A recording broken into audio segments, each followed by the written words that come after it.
ಯಾಕಾಗಿ? ನಿನ್ನ ಮಾತಿಂದ ಏನೋ ಆನಂದ ಎಂದು ನಿನ್ನ ಬಿಡೆನು. ಹೋರ ಮಾತೇಕೆ ಯಾರ ಹಂಗೇಕೆ ಬಾಯಿಲ್ಲಿ ನೀ ಮೆಲ್ಲಗೆ.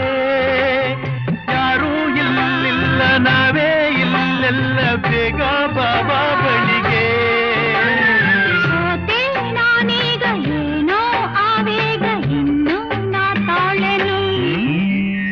ನಗು ನಗುತ್ತಾ ನೀ ಬರುವೆ ನಗುವಿನಲ್ಲೇ ಮನಸೆಳೆವೆ.